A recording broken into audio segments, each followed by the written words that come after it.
के आदर्श पूर्व मंत्री श्रीमान हेमाराम जी चौधरी साहब, जैसलमेर के पूर्व विधायक रूपाराम जी धंधे साहब, पचपदरा के पूर्व विधायक मदन जी प्रजापत,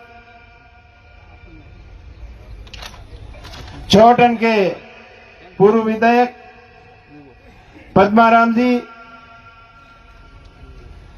और आज ही नवनियुक्त बाड़मेर कार्यकारी जिला अध्यक्ष गफूर खान जी, मालहोत्रा के नवनियुक्त कार्यकारी जिला अध्यक्ष गोपाराम जी,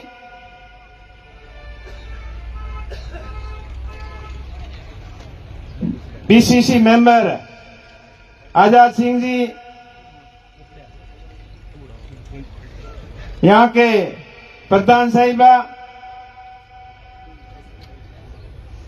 प्रधान पायला चुनाराम जी, पूर्व प्रधान सोहन जी, राजाराम जी और समस्त पूर्व प्रधानगण,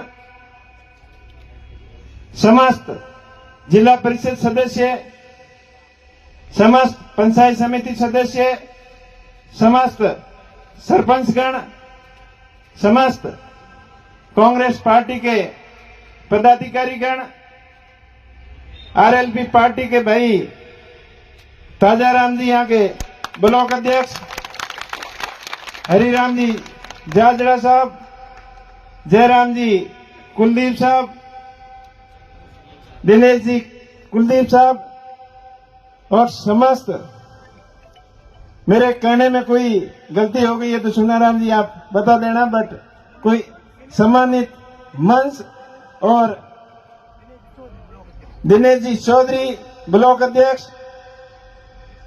समस्त जनप्रतिनिधिगण, सरपंचगण और दूर दराज गांव ढाणी से आए हुए मेरे पिता तुल्य बुजुर्गों, युवा साथियों, आज आप बड़ी संख्या में यहाँ उपस्थिति दर्ज कराकर ये साबित कर दिया कि कांग्रेस पार्टी और राष्ट्रीय लोकतांत्रिक पार्टी का जो गठबंधन है वो राजस्थान को एक नई दिशा देगा और राजस्थान में बदलाव की शुरुआत यहाँ बाकासर बॉर्डर से शुरू होकर हरियाणा के हिसार बॉर्डर तक कंटिन्यू कांग्रेस की और आरएलपी के गठबंधन की लहर चलेगी और आंधी और तूफान की तरह चलेगी। भाइयों, पुरानी बातों को भूल जाओ और नई शुरुआत करो। अब अकेले लड़के देख लिया, अकेले लड़ने से पार नहीं पड़ती, इसलिए गठबंधन करना जरूरी था और गठबंधन का धर्म ईमानदारी से अपन सबको मिलकर निभाना है। मैं मेरी बात करूं तो मैंने पिछले 2 चुनाव बायतू से लड़े और बायतू की जनता ने मुझे खूब प्यार, प्रेम और आशीर्वाद दिया और दूसरी बार तो बिल्कुल ईवीएम के अंदर तो आपने जीता दिया था, लेकिन मेरा भाग्य नहीं था, या यूं कहो कि जयपुर वाला रास्ता मेरे लिए ठीक नहीं था, इसलिए चुनाव शायद मेरे पक्ष में नहीं रहा, क्योंकि मेरा लगाव शुरू से दिल्ली से रहा है। तुम संघर्ष करो, हम तुम्हारे साथ हैं। जब 1995 में मैंने 12वीं की परीक्षा यहाँ बालोतरा से पास की और बालोतरा 12वीं पास करते ही रोजगार की तलाश में आर्मी की भर्ती हो चाहे पुलिस की भर्ती हो, इसकी भागदौड़ में लगा हुआ था और आर्मी की भर्ती होने के लिए मैं जैसलमेर जा रहा था तो शिव पहुंचा, तब पता चला कि वो तो भर्ती कल हो गई। तो किसी सज्जन ने मुझे बताया कि वापस आप जाओ और बाड़मेर के अंदर एक दिल्ली पुलिस की भर्ती आई हुई है। हमारे लिए नाम भी नया था। उस समय माननीय राम निवासी मिर्जा साहब अपने यहाँ के सांसद हुआ करते थे और उनकी एक दूरगामी सोच थी कि दिल्ली को मजबूत करने के लिए दिल्ली के अंदर दिल्ली की पुलिस समस्त राज्यों से सिलेक्ट करके लाए ताकि दिल्ली का शासन सही हिसाब से चलता रहे। भाग्य की बात थी, वहां गए और वहां भर्ती हो गए। उसके बाद में दिल्ली पुलिस की 10 साल तक नौकरी की, लेकिन नौकरी में भी मेरा ज्यादा वहां मन नहीं लगा। शुरू से ही कुछ नया करने की इच्छा रहती थी। मेरी इच्छा तो थी कि वहां से मैं पढ़कर अच्छा बड़ा अफसर बनूं और अफसरों की लाल बत्ती वाली गाड़ियां देखते थे, तब अंदर से एक नई आवाज आ रही थी कि भाई तुझे ये कांस्टेबल की नौकरी नहीं करनी है, अफसर बनना है। प्रयास किया लेकिन उसके अंदर सफलता के इर्द गिर्द थे नहीं। तब नौकरी को छोड़कर अपना खुद का व्यवसाय वहीं दिल्ली से ही शुरू किया और वहां नौकरी करते करते 2006 के अंदर अपना खुद का काम शुरू किया और वो भी हैंडीक्राफ्ट का एक्सपोर्ट का काम बहुत बढ़िया चला। 2010 आते आते बढ़िया काम चल रहा था और मैं जर्मनी के अंदर बैठा था। तब गांव वालों ने एक नई पुकार लगाई कि उमेश जी आपको गांव का सरपंच बनाएंगे। कुछ दिल मान नहीं रहा था लेकिन मनवार का कच्चा था। लोगों ने मुझे कई बार बोला तो हाँ भर दी, आ गया। गांव वालों ने सरपंच बना दिया। सरपंच में भी जमा नहीं मामला। वो ऐसे कुछ प्रोग्रेस करने के लिए कुछ करना पड़ेगा।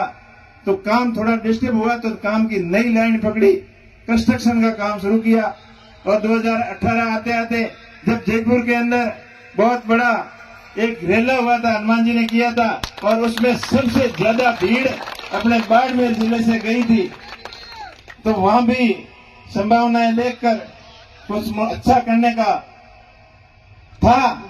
लेकिन वक्त ऐसे आया कि जो उसके अंदर होना था वो हो नहीं पाया। तो ये तो थी कुछ बातें जो आपको मैंने मेरी निजी राय बताई। अब मैं आदरणीय हेमाराम जी का बहुत बहुत धन्यवाद देना चाहता हूं कि इन्होंने पूरे बाड़मेर जिले की अपनी कांग्रेस के नेताओं से, चाहे रूपाराम जी हो, चाहे अमीन खान जी हो, चाहे गफूर खान जी हो, चाहे पद्माराम जी हो, चाहे साले मोहम्मद जी हो, चाहे मानवेंद्र जी हो, कन्नड़ साहब हो, सबसे विस्तृत विचार विमर्श करके मदन जी वगैरह सबसे पूरे ब्लॉक अध्यक्ष सबसे विचार विमर्श करके ये निर्णय लिया। और मैंने भी जब 23 वाला रिजल्ट आया तो उसके बाद में पूरे जिले की ऐसी भावना थी कि उमेश जी अब इस पार्टी से अकेले से आप आगे नहीं बढ़ सकते, आपको कुछ निर्णय लेना पड़ेगा। तब आम लोगों की, आम जन की ये भावना थी कि आप कोई बड़ी पार्टी पकड़ो। तो मैं तो शुरू से ही कांग्रेस पार्टी से अपने ज्यादा परिवार, समाज, छत्तीस कौम के लोग शुरुआत में कांग्रेस से जुड़े हुए थे, तो और अपनों के साथ में रहना ज्यादा पसंद किया और ये फैसला पूरे जिले ने सहर्ष स्वीकार किया। मैं धन्यवाद देना चाहता हूं हेमाराम जी को, पूरी टीम को, पूरी बाड़मेर जैसलमेर बालोतरा की जनता को और अपने प्रदेश कांग्रेस कमेटी टीम और all India Congress committee team को कि मेरे जैसे साधारण परिवार से जन्मे एक मामूली व्यक्ति के ऊपर आपने इतना बड़ा भरोसा किया। इसके लिए आप सभी का बहुत बहुत आभार। मैं आपसे ये वादा करता हूं कि मैं आपके भरोसे और आपकी उम्मीद के ऊपर पूरा खरा उतरने का प्रयास करूंगा। हेमाराम जी हम सबके आदर्श हैं, सबको साथ लेके चलते हैं और मैं आप सभी के सामने वादा करता हूं कि मेरे अंदर तनिक भर की भी इंसानियत है तो हेमाराम जी के आकर को कभी लांग के आगे नहीं जाऊंगा। हमेशा इनके मार्गदर्शन में इनके बेटा बनकर काम करूंगा और आप सबका भाई और बेटा बनकर आपकी सेवा में कोई कमी नहीं छोड़ूंगा। संपूर्ण पार्टी परिवार, संपूर्ण आरएलपी के कार्यकर्ता हो चाहे कांग्रेस के कार्यकर्ता हो, सबको साथ में लेकर चलूंगा। कोई भी किसी प्रकार का वाद विवाद और भेदभाव नहीं करते हुए सबको साथ लेकर चलेंगे और पार्टी को मजबूत बनाएंगे। कांग्रेस पार्टी पिछले 10 साल से कांग्रेस बाड़मेर, जैसलमेर, बालोतरा से नहीं जीत पाई। इसके पीछे कई कारण थे। अपने को बड़े बड़े सपने दिखाए, चाहे काला धन का हो, चाहे पूरे देश को हरा भरा और खुशहाल बनाने का हो, चाहे रोजगार का हो, सारे बातें हवा हवाई रह गए। जब 2014 में मोदी जी यहाँ अपने बालोतरा में आए थे, बहुत बड़े बड़े भाषण दिए थे। आप सब में से सबको याद होंगे, नर्मदा गांधी, इंदिरा गांधी नहर और नर्मदा नहर को आपस में जोड़कर बाड़मेर के बॉर्डरी इलाके को मजबूत और हरा भरा करने का अपने को सपना दिखाया था। लेकिन आज देख लो क्या दुर्दशा है इस इलाके की। ये रूपाराम जी बैठे, नहरी इंदिरा गांधी नहरी क्षेत्र के अंदर किसानों की बहुत हालत खराब है। उनको 8-10 बारी पानी की मिलनी चाहिए, उसकी जगह 4-5 मिलती है, वो भी आधी अधूरी और टाइम पे नहीं मिलने की वजह से किसान बहुत परेशान है। नहरी क्षेत्र के अंदर न कोई स्थायी सुविधा है, न कोई पीने के पानी की सुविधा है, न ही अपने मुर्गों के ऊपर लाइट की सुविधा है। तो इन सभी सुविधाओं को दरकिनार किया और इधर आपके नहर का भी यही हालत है। हेमाराम जी के इनके प्रयास से, कांग्रेस पार्टी के प्रयास से, इंदिरा गांधी के सपने से ये नहरें तो जरूर बनी, लेकिन अब इनकी जो बनी है उनकी भी व्यवस्था बराबर नहीं है। किसानों को कई बार पानी के लिए धरने के ऊपर बैठना पड़ता है और संघर्ष करके अपना हक लेना पड़ता है, और वो भी कभी कभार तो मिल जाता है और कभी कभार नहीं भी मिलता है। लेकिन इन परिस्थितियों के पीछे जिम्मेदार कौन? वो 2 करोड़ रोजगार कहां गया? और किसानों की बात कर रहे थे 2023 तक किसानों की आय दुगनी करेंगे, लेकिन 2023 आके चला भी गया और वो उस मुद्दे को भटकाने के लिए नए नए जुमले लाने की कोशिश कर रहे हैं। आज किसान परेशान है। एमएसपी का मामला हो चाहे आय दुगनी का मामला हो, मेरे को तो ऐसा लग रहा है कि आय दुगनी का तो पता नहीं, लेकिन किसानों का खर्चा जरूर दुगना हो गया। टाइम से बिजली नहीं आती, बिजली के वोल्टेज पूरे नहीं आते और हर तरीके से किसान परेशान है। और दूसरा जो सबसे बड़ा माही बांध का जो मामला था, अभी ताजाराम जी बता रहे थे, ये बात मोदी जी ने भी वहां बताई थी कि आपकी लूणी नदी को नदियों से नदियों जोड़ने की स्कीम का जो सपना अटल बिहारी जी ने दिखाया था, लेकिन इन्होंने उसके ऊपर काम नहीं किया, खाली बातें की। और केंद्रीय जल संसाधन मंत्री अपने जोधपुर के ही होते हुए अपने पश्चिमी राजस्थान के लिए कोई भी एक बड़ा प्रोजेक्ट नहीं ले पाए। और अपने को ये लूणी नदी वाली जो माई बांध परियोजना थी उसके लिए अपना अभी तक इंतजार कर रहे हैं। माननीय उच्चतम न्यायालय ने कई बार अपने पक्ष में निर्णय देने के बाद में भी उस समझौते का उल्लंघन किया जा रहा है। जब गुजरात सरकार और राजस्थान सरकार के साथ में समझौता हुआ था, उस समय राजस्थान सरकार ने कोई व्यवस्था बैठी नहीं थी, तो ये समझौता हुआ था कि 10 साल बाद में गुजरात सरकार अपने खर्चे से इस परियोजना से पानी की नहर लगा के उसकी व्यवस्था गुजरात सरकार कराएगी और अपने हिस्से का पानी देगी। लेकिन गुजरात सरकार ने राजस्थान सरकार के साथ, राजस्थान के किसानों के साथ गुजरात सरकार और केंद्र सरकार ने मिलकर कुठाराघात किया और अभी तक वो परियोजना अटकी पड़ी है। अब चुनाव नजदीक है, तब वो आपको कोई जुमला बता सकते हैं। अभी लेटर की राजनीति चल रही थी, तो अपने को अभी कोई लेटर दिखा के कर सकते हैं कि हमने ये कर दिया वो कर दिया, लेकिन उसके लिए भी मजबूती से आपका भाई वहां सबसे बड़ी पंचायत के अंदर आपकी मजबूती से पैरवी करेगा। आपने जिन उम्मीदों के साथ माननीय कैलाश जी को यहां से चुन के भेजा और वह मंत्री भी बन गए, लेकिन आप बताओ बाड़मेर, जैसलमेर, बालोतरा के लिए कोई एक बड़ा प्रोजेक्ट यहां लाके इन्होंने किया है तो आप बताओ। सपने जरूर दिखाए थे, जैसलमेर, बाड़मेर और गुजरात को सीधी रेल से जोड़ने का। 2014-15 के बजट में 5,000 करोड़ रुपए भी स्वीकृत हुए थे, लेकिन एक पैसा खर्च नहीं हुआ और वो योजना ऐसी कैसी धरी पड़ी है। बाड़मेर के अंदर एयरपोर्ट का सपना दिखाया, लेकिन वहां काम जीरो। और अपने गुड़ामालानी के अंदर जो बाजरा अनुसंधान केंद्र का, वो भी जाते जाते लास्ट में एक पत्थर लगा के गए, लेकिन उनकी काम करने की नीयत होती साफ तो वो काम करके दिखाते। इन सब बातों से आप भली भांति जानते हैं। मैं लंबी चौड़ी बातें नहीं करता, पूर्व वक्ताओं ने सारी आपको बातें बता दी। मैं आपसे इतना ही कहूंगा कि आप मेरे ऊपर आशीर्वाद देना। मैं आपकी आवाज को, आपकी मूलभूत आवश्यकताओं को अपने बाड़मेर, जैसलमेर, बालोतरा के विकास के लिए हमेशा मजबूती से वहां आपकी पैरवी करूंगा। इसके अंदर कोई कमी नहीं छोड़ूंगा।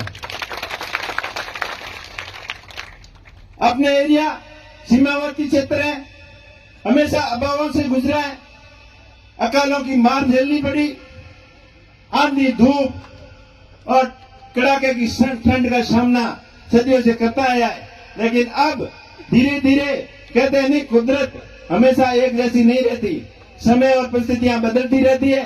तो अब कुदरत की भी मेहरबानी बाड़मेर, जैसलमेर के मरुस्थलीय इलाके के ऊपर होनी शुरू हो गई। यहाँ काला सोना के रूप में क्रूड और गैस, कोयला, इनके साथ साथ और भी कई बेशकीमती खनिजों के अपार भंडार हैं और उनका शुरुआत हो चुकी है। रिफाइनरी जो पिछली कांग्रेस सरकार ने 2013-14 के अंदर या उद्घाटन किया था, उसका काम धीमा तो जरूर हुआ, लेकिन प्रेशर से शुरू हुआ।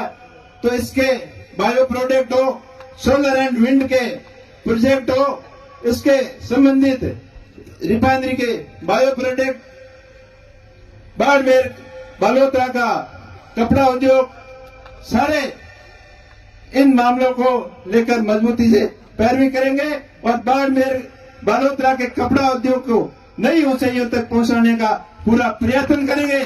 क्योंकि कपड़ा व्यापारी आज बालोतरा में सबसे ज्यादा परेशान है, उनके ऊपर पॉल्यूशन का डंडा हमेशा चलता रहता है। लेकिन केंद्र की सरकार उस पर पॉल्यूशन के ऊपर कोई विशेष बजट देकर इस कपड़ा उद्योग को जीवित करने के बजाय हमेशा डंडे की मार से उसको दबाने का प्रयास किया। कपड़ा बनता है महाराष्ट्र में प्रोसेसिंग के लिए, यहाँ आता है। कपास गंगानगर में होती है, कपड़ा बनने के लिए वहां जाती है। इसके ऊपर अगर मास्टर प्लान बनाकर धागा इंडस्ट्रीज को बढ़ावा देकर पूरी processing unit A to Z यहाँ बलोतरा में हो तो रोजगार की यहाँ कोई कमी नहीं रहती। इस नौजवान युवाओं को रोजगार के लिए देश प्रदेश के अंदर भटकना नहीं पड़ता। इन सभी मुद्दों को लेकर मजबूती से आपकी पैरवी करेंगे। अपने राजस्थान की, बाड़मेर, जैसलमेर की एजुकेशन सबसे अच्छी हो, आने वाले समय के अनुसार एजुकेशन हो, टेक्निकल एजुकेशन। अब कह दिए कि 10वीं 12वीं पढ़ लिया, पढ़ाई तो घनी की हुई, पर पढ़ाई की वीडियो का मतलब क्या हो? जब आप रिफाइनरी के अंदर जाते हो तो डिग्री पूछते हो, जब विंड और सोलर की कंपनियों में जाते हो तो आपको एक्सपीरियंस और डिग्री के बारे में पूछते हैं। लेकिन वो अपना अभी तक जीरो है। तो अपने को टेक्निकल एजुकेशन और स्किल डेवलपमेंट के ऊपर पूरा फोकस करना पड़ेगा। उस दिशा के अंदर मजबूती से नए सिरे से डिजिटल एजुकेशन हो, सब तरीके से सकारात्मक प्रयास में कोई कमी नहीं आने दूंगा। और आपको ये कभी महसूस नहीं होने दूंगा कि हेमाराम जी के नेतृत्व में जो निर्णय लिया था वो हमारा गलत था, ऐसा आपको कभी महसूस नहीं होने दूंगा। हेमाराम जी का और बाड़मेर, जैसलमेर की जनता का हमेशा मान सम्मान में कोई कमी नहीं आने दूंगा। इतना आपका भाई आपको भरोसा दिला रहा है। एक बार पुनः आपसे अपील कि अभी आने वाली 3 तारीख को नामांकन सभा का प्रोग्राम बाड़मेर मुख्यालय पर रखा गया है। तो आप सभी से हाथ जोड़कर अपील करता हूं कि आप ज्यादा से संख्या में वहां पधार कर एक ऐतिहासिक नामांकन सभा को सफल बनाएं। पूरे पश्चिमी राजस्थान, ही नहीं पूरे राजस्थान और उत्तर भारत का मीडिया की नजर बाड़मेर के अंदर होनी चाहिए कि बाड़मेर के अंदर ऐसा क्या भूचाल आ गया ताकि बाड़मेर के लोग सभी कांग्रेस पार्टी के उम्मीदवार के समर्थन में भारी संख्या में उमड़े हैं, ऐसा संदेश वहां जाना चाहिए। दूसरी बात पूर्व वक्ताओं ने बताई बूथ मैनेजमेंट की, तो नामांकन के बाद में अपना काम रहता है। 36 कौम के सभी भाइयों को साथ में लेकर बूथ मैनेजमेंट अपना अच्छी तरीके से करें ताकि मेरा बूथ सबसे मजबूत, ये सब कार्यकर्ता अपने मन के अंदर धारण कर लेंगे तो अपना जिस प्रयास कर रहे हैं उसमें 100% अपन सफल होंगे, अपने को कोई रोक नहीं पाएगा। दूसरी बात, अभी और भी कुछ सुनने में आया है कि मुकाबला त्रिकोणीय हो जाएगा। साहब मुकाबला त्रिकोणीय हो चाहे चतुर्कोणीय हो, कुछ भी हो जाए, लेकिन इस बार बाड़मेर जैसलमेर की जनता ने मन बना लिया है कि कांग्रेस पार्टी के उम्मीदवार को और आरएलपी और कांग्रेस के गठबंधन को मजबूती प्रदान करने का जो पूरा मन बना लिया है वो जनता करके दिखाएगी। आखिर मैं आपसे अपील करता हूं, आप सबकी भावना के अनुसार आप लोगों को मन देकर मैं मारू निर्णय लिया है। 2 बार मैंने बहुत मार पड़ी है, वो कहन पसी सही काल लगता ही पड़े जना लोगों के हालत हुई बैठी हालत मारी उड़ी है। तो आप हंगो अपील करूं कि आप मारी हर तरीके में मदद कर और ई बार हगड़ो हते जो जमुनो केड़ा आयो काड़े जमुनो लिए। आप सबने हमारा राम राम, जय हिंद, जय भारत। बहुत बहुत धन्यवाद। आदरणीय अमिताराम जी बेनीवाल साहब ने कहा कि आपके हर दुख और सुख में 24 घंटे आपके भागीदार बनकर के सबसे बड़ी पंचायत जो अपनी है लोकसभा सांसद बन करके आपकी सेवा करेंगे। आपके जो भी मूलभूत सुविधाओं के लिए, युवाओं के रोजगार के लिए, किसानों के कल्याण के लिए हर प्रकार से आपकी मदद करेंगे। दोनों हाथ खड़ा कर